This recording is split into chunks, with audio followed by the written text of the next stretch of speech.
देव ने शुभ और लाभ के हस्त कमल में एक बेलपत्र प्रदान किया। उसी बेलपत्र का आश्रय लेकर, एक बेलपत्र का आश्रय लेकर, मात्र एक बेलपत्र का आश्रय लेकर शुभ और लाभ ने शिव जी के मंत्र का स्मरण किया।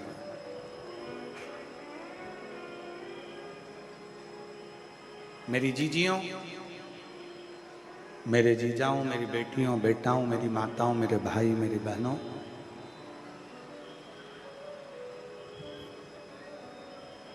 दुनिया में बेलपत्र को लोग केवल एक पत्र के माध्यम से जानते थे, चढ़ाते थे और मंदिर से आ जाते थे।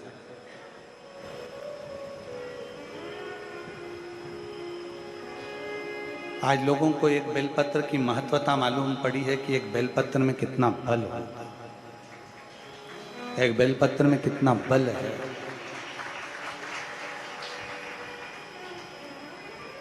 और फिर कहूं,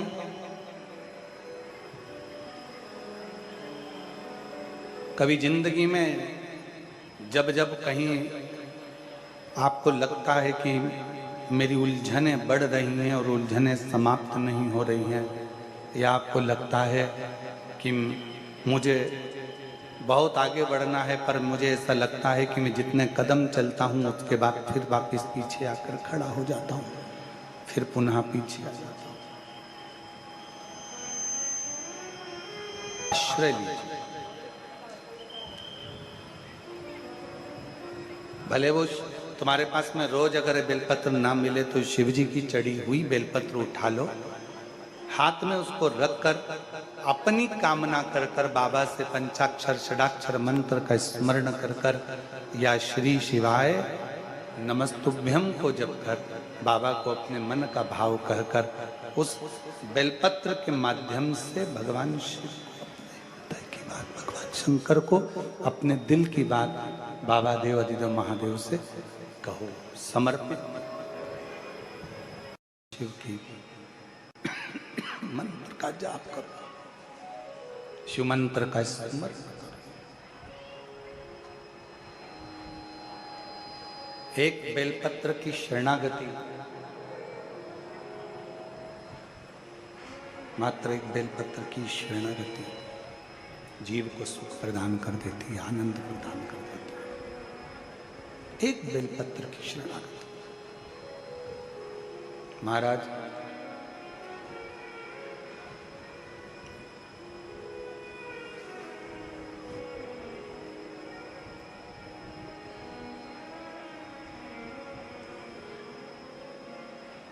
दिल में जब ना अपने को नहीं बोलना, आग लगे बस्ती में अपन रहो मस्ती में। जरा विचार करिएगा, कभी शंकर भगवान के चित्र का दर्शन करिएगा, कभी शंकर भगवान के फोटो का दर्शन करिएगा। शंकर भगवान ने अपने मस्तक पर चंद्रमा को कब धारण करा?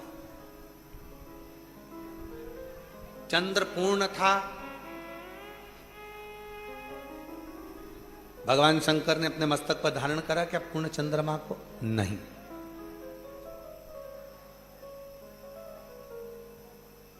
चंद्र आधा हो गया, क्या शंकर भगवान ने उस चंद्रमा को अपने मस्तक पर धारण करा? नहीं,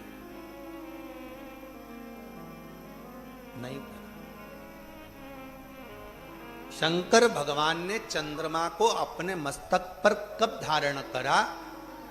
कभी अगर आप लोगों के जीवन में अगर कभी मौका लगे तो शुक्ल पक्ष की द्वितीया तिथि, शुक्ल पक्ष की दूज का जो चंद्रमा होता है वो इतना पतला होता है, इतना कमजोर होता है, इतना कमजोर होता है कि वो चंद्रमा ऐसा लगता है कि बच्चा भी उस चंद्रमा को तोड़ सकता है।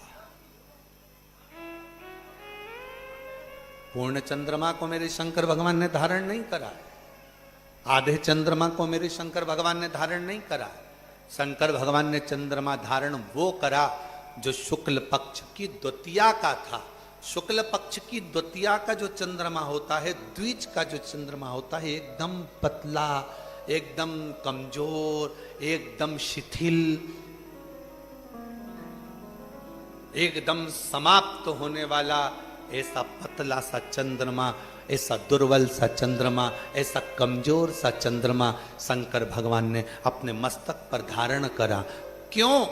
भगवान शंकर से पूछा, स्वयं ब्रह्मा जी ने पूछा कि तुमने चंद्र को धारण नहीं करा, चंद्र पूर्ण था तो धारण नहीं करा। शिव जी ने कहा जब वो पूर्ण था चंद्रमा, तब उस चंद्रमा के अंदर अहंकार था कि मैं सब कुछ कर सकता हूँ, जगत को प्रकाशित कर सकता हूँ। आधा था चंद्रमा, तब भी उसको लगा कि मैं सब कुछ कर सकता हूँ, जगत को प्रकाशित कर सकता हूँ। और जब चंद्रमा द्विज के दिन आया, शुक्ल पक्ष में की द्वितीया तिथि थी, उस दिन चंद्रमा को लगा कि अब मैं बहुत कमजोर हो गया हूँ, मेरे पास कुछ नहीं बचा, मैं बहुत शिथिल हो गया हूँ, मेरे में चमक भी नहीं बची। तब उस चंद्रमा ने शंकर भगवान को पुकारा, तब शिव जी ने उस शिथिल कमजोर चंद्रमा को अपने मस्तक पर धारण कर।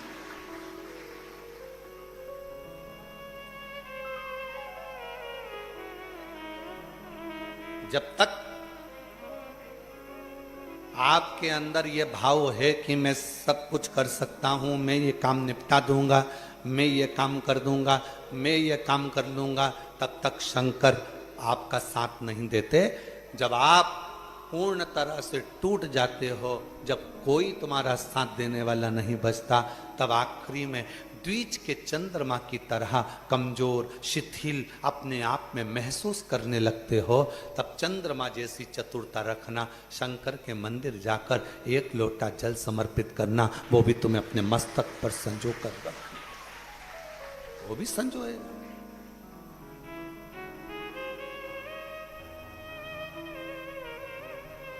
महाराज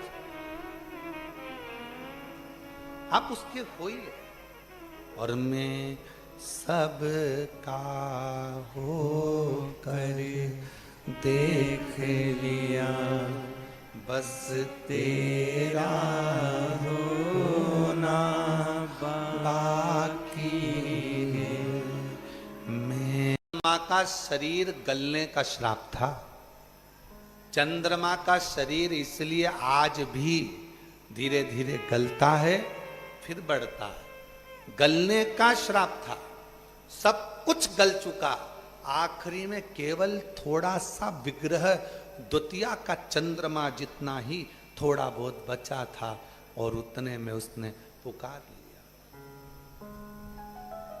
उतने में उसने पुकारा।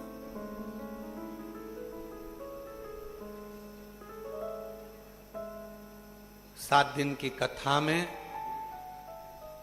छठे दिन की कथा और सातवें दिन की कथा क्यों कहते हैं कि छठा दिन शिवरात्रि मानी जाती है और सातवें दिन जो दिल से बाबा से मांगता है मेरा कुबेर भंडारी वो देकर उसको पंडाल से भेज देता। क्यों कहते हैं, किस लिए कहते हैं? आखिरी है, अब कोई आसरा नहीं है, आखिरी है, अब कोई सहारा नहीं है। बस तू मेरे कुबरेश्वर बाबा, मेरे ओघड़दानी, मेरे महाकाल राजा, मेरे विश्वनाथ, बस तू एक सहारा है, बाकी का कोई सहारा नहीं। कोई किससे कौन? शंकर जी की कथा कह रही है। दो तली ने तुमरुका जी से शिव कृपा के 4 प्रकार सुने।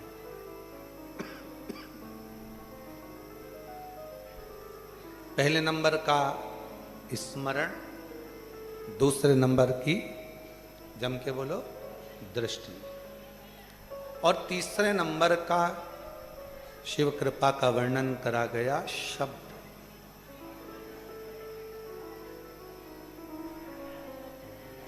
तुमरुका जी कहते हैं दो तली से, दो तली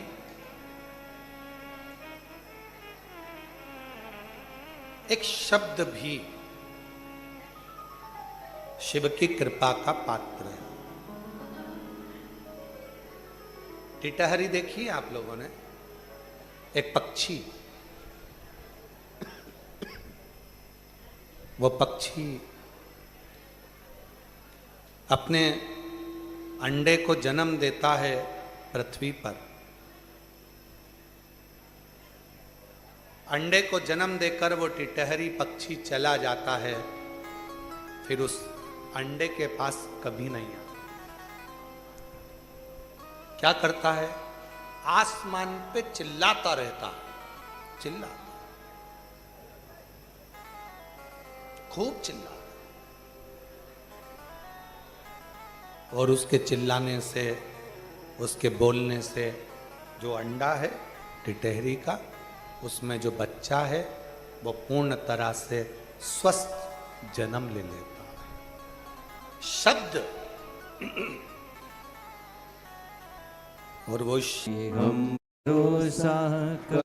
उसकी कृपा हुई, होती भी है तो बाबा की कृपा से जैसा अनुकूल हो उसके अनुसार बाबा के धाम में ऑनलाइन कथा आप लोग श्रवण करते रहें और अपने जीवन में